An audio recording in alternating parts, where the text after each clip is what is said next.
안녕하세요, 언어탐정입니다. 저는 중학교 수학 과정에서 처음으로 무리수에 대해서 배웠던 기억이 납니다. 실존하는 수, 실수 속에서 분수의 형태로 표현할 수 있는 수는 유리수, 분수의 형태로 표현할 수 없는 수는 무리수로 배웠습니다. 그런데 무리수를 한자 그대로 풀이해보면 없을 무자에 이치라는 뜻을 가진 다스릴 리의 한자를 사용합니다. 수가 이치가 없다니 이게 무슨 뜻일까요? 무리수를 영어에서는 irrational number라고 부르는데 사전적 정의 그대로 비이성적인으로 해석한 일본 수학계의 명칭을 그대로 따온 것입니다.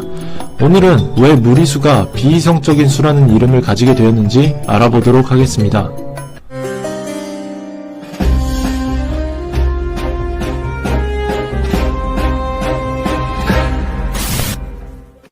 사실상 이 무리수의 번역 자체가 잘못되었다는 논쟁이 존재합니다.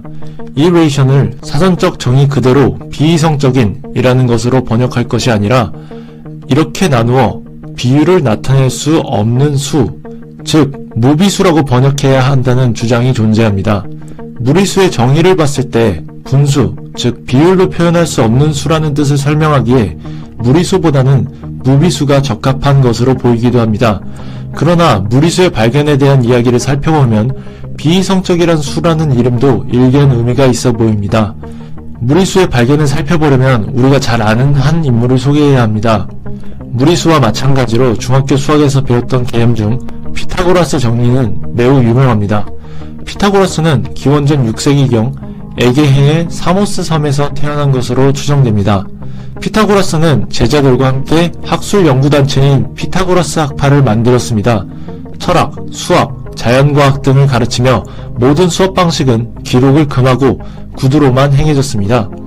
이 단체는 종교적인 성향을 보이기도 하는데 이 학파에서 발표하는 내용은 모두 피타고라스의 이름으로만 발표되었다고 합니다. 하지만 이들이 숨겼던 발견이 있습니다. 바로 무리수입니다. 피타고라스 학파의 중심 사상은 만물의 근원은 자연수라는 생각입니다.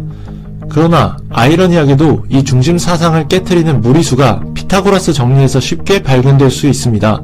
피타고라스 정리란 직각삼각형에서 빗변의 제곱은 두 직각변 각각의 제곱값의 합과 같다는 정리입니다. 예를 들어 두 직각변이 각각 3과 4인 직각삼각형이 있을 때 빗변의 제곱값은 3의 제곱값과 4의 제곱값을 합친 25라는 것입니다. 25는 5의 제곱이고 따라서 빗변의 길이는 5가 됩니다. 이 경우에는 빗변의 제곱근이 자연수로 존재합니다. 그러나 두 직각변이 1인 경우는 어떨까요? 이 경우 빗변의 제곱값은 1의 제곱값을 2번 더한 2입니다. 따라서 빗변의 길이는 제곱하면 2가 되는 숫자입니다. 그러나 자연수의 제곱해서 2가 되는 숫자는 존재하지 않습니다. 당시 피타고라스 학파였던 히파소스라는 사람이 이 수를 발견해냈습니다. 그들의 중심 사상인 만물의 근원, 자연수의 비로도 표현되지 않는 이 수에 피타고라스 학파는 매우 큰 충격을 받았습니다. 그들은 이 수의 부정접두사 A와 논리, 타당성이란 뜻의 로직의 어원이 되는 이야기 또는 말이라는 뜻을 가지는 고대 그리스어 로고스를 합쳐 알로고스라는 이름을 붙이고 이 수를 극비로 숨겼습니다. 명확하게 말로 표현할 수 있는 자연수에 비해 무리수는 말로 표현할 수 없는 수이기도 했겠지만 그들에게 있어 이상적인 수인 자연수로 이야기할 수 없는 비이성적인 수였을 겁니다. 히파소스는 이 일로 인해 학파 내에서 이단화 취급을 받다가 학파에서 추방을 당했고 이후에는 학파 사람들이 히파소스를 바다에 빠뜨려 죽였다는 이야기도 있습니다. 오늘은 비이성적인 수라는 무리수의 이름에 대해서 살펴보았습니다. 정리해보자면 자연수를 만물의 근원이라고 여기던 피타고라스 학파에게 있어 무리수는 자연수의 비율로는 표현할 수 없는 비이성적인 수였을 것입니다. 그들의 유명한 정리인 피타고라스 정리를 통해 무리수를 발견할 수 있다는 것이 조금 아이러니하네요. 오늘의 컨텐츠는 여기까지 하도록 하겠습니다. 시청해주셔서 감사합니다.